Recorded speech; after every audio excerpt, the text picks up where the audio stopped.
आप सभी एस्पिरेंट्स का आपके अपने इस चैनल लक्ष्य पॉइंट में एक बार पुनः हार्दिक स्वागत है। पिछले लेक्चर में हमने पढ़ा था ग्रेटर हिमालय।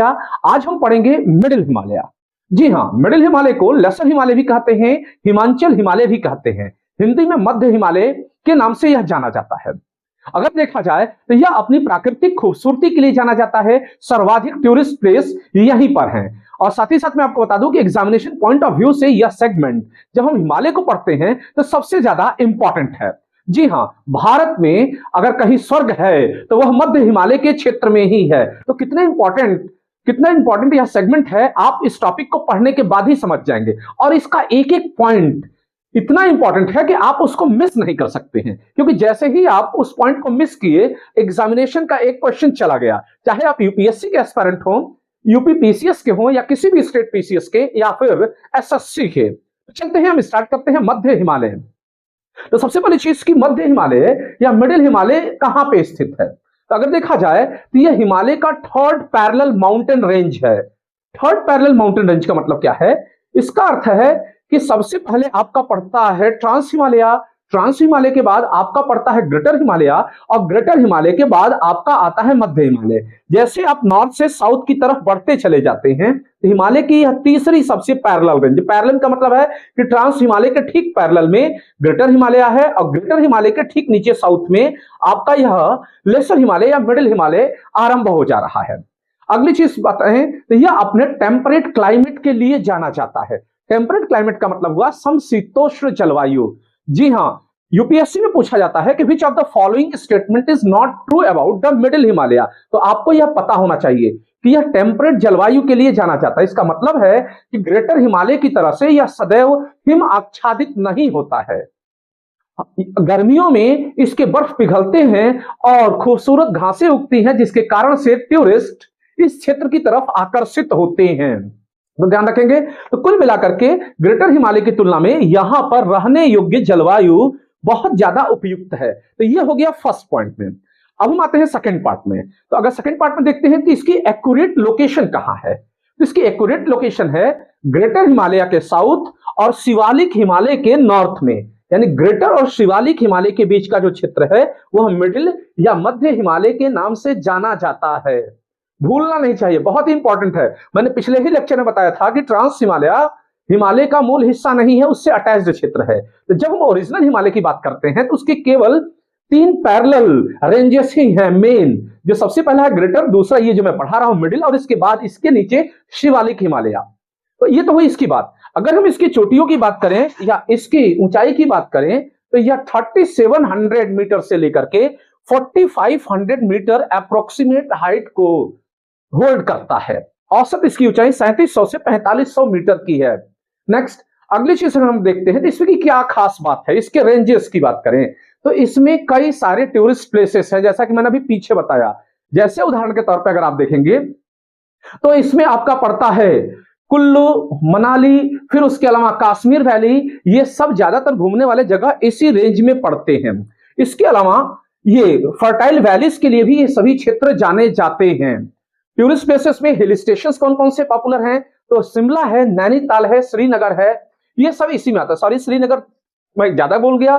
देखा जाए शिमला और नैनीताल इस क्षेत्र में आते हैं, जिसपे अभी हम डिटेल में चर्चा करते हैं एग्जामिनेशन पॉइंट ऑफ व्यू से। तो ये हो गया इससे जुड़े हुए महत्वपूर्ण बातें। अब हम जब इसकी अगली स्थिति बात करते हैं तो ये जाना जाता है अपने रिच फॉरेस्ट के लिए, जैसे कि पाइन्स, फिर उसके बाद अगर देखें देवदार और ओक के पेड़ यहां पर इस क्षेत्र में पाए जाते हैं। इसके अलावा यहां पर सीढ़ीदार खेती होती है। जी हां, क्योंकि मानव सर्वाइवल के लिए उपयुक्त जलवायु है, पहाड़ी क्षेत्र है, तो यहां पर टेरेस एग्रीकल्चर के लिए यह फेमस है। नाउ अगली चीज इसकी इंपॉर्टेंट खास बात क्या है, तो इसका फॉर्मेशन कैसा हुआ है? तो form by the main boundary thrust. ध्यान रखेंगे, form by main boundary thrust. Now अगली स्थिति को देखते हैं, क्या इसके लक्षण हैं। तो अगला आता है इसके पर्यटन वाले क्षेत्र। जी हां, जब हम इसके पर्यटन की बात करते हैं तो इसमें कौन कौन से क्षेत्र आते हैं? तो यह टूरिस्ट प्लेसेस के लिए जाना जाता है अपने, फिर उसके बाद जाना जाता है अपने हेल्थ रिजॉर्ट्स के लिए। तो कौन कौन से टूरिस्ट प्लेस और हेल्थ रिजॉर्ट्स हैं? तो सबसे पॉपुलर है आपका जम्मू एंड कश्मीर में। जी हां, गुलमर्ग, सोनमर्ग, वहां पे आप घूमना पसंद करते हैं। ध्यान रखिएगा, कभी भी अगर आप घूमने जाएं तो लेसर हिमालय और मिडिल हिमालय अगर आप घूम लिए तो विश्वास मानिए आपने धरती का स्वर्ग देख लिया। फिर इसके अलावा हिमाचल में जब हम आते हैं तो कौन कौन सी जगह हैं, मैंने पहले ही बता दिया, शिमला है, कुल्लू है, मनाली है, आदि आदि, डलहौजी है। फिर वहीं जब हम उत्तराखंड की बात करते हैं तो उत्तराखंड में कौन से हमारे पास आते हैं, इसमें अगर आप देखेंगे तो सबसे पॉपुलर आता है मसूरी, नैनीताल, रानीखेत। जी हां, फिर उसके बाद है विंडसर, आप नाम नहीं भूलेंगे, ये सभी टूरिस्ट प्लेस मध्य हिमालय में पड़ते हैं।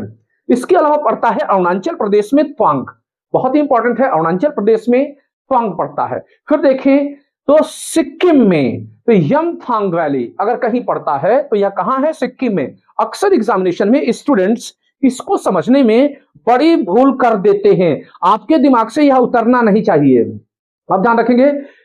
गुरु तंगमार लेक, यह भी सिक्किम का एक पॉपुलर जगह है और इस झील में, यह झील सिखों के लिए और बौद्धिस्ट टूरिस्ट प्लेस के लिए जाना जाता है। तो गुरु डांगमार लेक आपको भूलना नहीं चाहिए, नाम यहां पर आप ठीक से ध्यान रखेंगे, बहुत ही इंपॉर्टेंट है ये एग्जामिनेशन पर्पस से। नाउ क्लास के स्टूडेंट्स आप लोग भी सुन रहे हैं और ये ऑनलाइन स्टूडेंट्स भी सुन रहे हैं, तो ये चीजें आपके दिमाग से उतरनी नहीं चाहिए।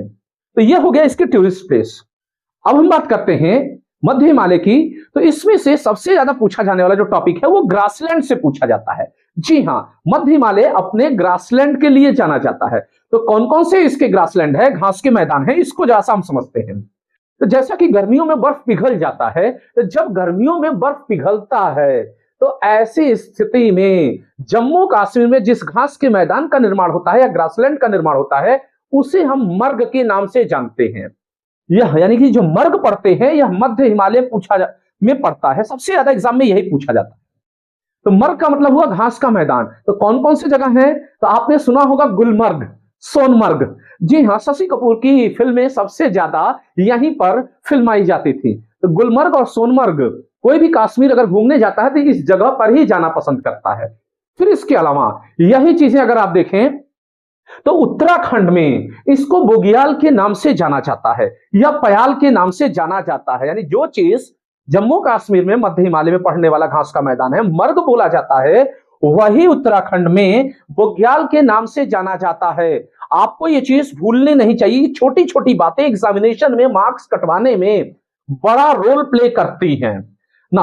अगली स्थिति को देखें तो क्या हो गया, इसमें कौन सी चीज हो गई, बुग्याल। यह क्या है, एग्जाम में पूछा जाए तो आपको पता होना चाहिए कि ये ग्रासलैंड है, कहां पे, उत्तराखंड में। बहुत ही इंपॉर्टेंट, ध्यान रखेंगे, पयाल, बुग्याल, ये शब्द और मर्ग एक ही है। जम्मू कश्मीर में मर्ग, उत्तराखंड में पयाल। ना अब हम आगे चलते हैं। अगर देखा जाए तो इसकी स्थिति, तो इसमें इंपॉर्टेंट वैलीज भी पड़ती हैं, जैसा कि मैंने पूर्व में ही आपको बताया। तो सबसे पहली पॉपुलर वैली कौन सी है, कश्मीर वैली। रिवाइज हो रहा है लेकिन फिर भी आप इसको फोकस करेंगे, कश्मीर वैली। जी हां, यह कहां पड़ता है, अगर देखें तो यह ग्रेटर हिमालय और पीर पांजाल के बीच पड़ता है, श्रीनगर शहर। फिर उसके अलावा अगर आप देखेंगे तो बुलर झील, डल झील, ये सभी खूबसूरत जगहें इसी में पड़ती हैं। Now next, Kullu Kangra valley कहां है, लेसर हिमालय में या मध्य हिमालय में ही पड़ता है। उम्मीद करता हूं कि आप इसको भूलेंगे नहीं। फिर इसके अलावा अगर आप देखें तो काठमांडू वैली, यह भी एक फेवरेट टूरिस्ट प्लेस है और यह कहां दिखाई देता है, मध्य हिमालय के भीतर। तो उम्मीद करता हूं कि यहां तक की बातें आपको एग्जाम पर्पस से समझ में आ गई होंगी। तो नाउ अब हम फाइनल कंक्लूजन की तरफ चल रहे हैं, जिसमें कि हम देखते हैं कि इसमें पढ़ने वाले पीक्स एंड पासेस कौन कौन से इंपॉर्टेंट हैं जो एग्जाम्स में पूछे जाते हैं। तो इसके पीक्स और पासेस की बात करें तो सबसे पॉपुलर मैंने क्या बताया, पीर पांजाल। जी हां, आपको भूलना नहीं चाहिए, पीर पांजाल ये कहां पर है, ये पड़ता है राजौरी में, पुंछ, अनंतनाग। ध्यान रखेंगे ये पीर पांजाल किधर पड़ता है पीक, तो राजौरी, अनंतनाग, पुंछ। फिर उसके अलावा अगर आप देखेंगे तो भीमताल पास आपने नाम सुना होगा, बनिहाल पास आपने नाम सुना होगा। बनिहाल पास कहां पड़ता है, यह भी जम्मू कश्मीर में ही पड़ता है, कहां पे, रामवन में। ध्यान रखेंगे बनिहाल पास रामवन में पड़ता है, भूलना नहीं चाहिए। बार बार रिवाइज कर रहा हूं, एग्जामिनेशन पर्पस से बहुत ही इंपॉर्टेंट टॉपिक्स हैं, नजरअंदाज आपको नहीं करना है। फिर उसके अलावा हम आते हैं हिमाचल प्रदेश की तरफ। तो जब हम हिमाचल प्रदेश की बात करते हैं तो यहां पर कौन कौन से हैं, कांगड़ा वैली है, बहुत ही इंपॉर्टेंट है। उसके अलावा अन्य भी जो घाटियां हैं आप यहां पर देख सकते हैं, जो दर्रे हैं वो यहां पर देख सकते हैं। हर चीज में बोल नहीं रहा हूं, इसके पीछे रीजन है कुछ कि कुछ स्टूडेंट चालाकी करते हैं, एक्सट्रैक्ट कर लेते हैं और मैप को फोकस नहीं करते हैं, वर्ड एक्सट्रैक्ट करते हैं। तो आप इन चीजों को देख ले, कहां कहां पे कौन से दर्रे हैं, कौन कौन से पासेस हैं, और ये एग्जामिनेशन पॉइंट ऑफ व्यू से बहुत ही इंपॉर्टेंट है। तो उम्मीद करता हूं कि आपको मध्य हिमालय या मिडिल हिमालय बारीकी से समझ में आ गया होगा। तो नाउ नेक्स्ट, अगले लेक्चर में हम लेकर के आएंगे शिवालिक हिमालय को। आप चैनल पे बने रहेंगे और विश्वास मानिए आपका प्रीलिम्स एग्जाम्स बहुत इजी वे में निकलेगा। फिर मिलते हैं, तब तक के लिए धन्यवाद।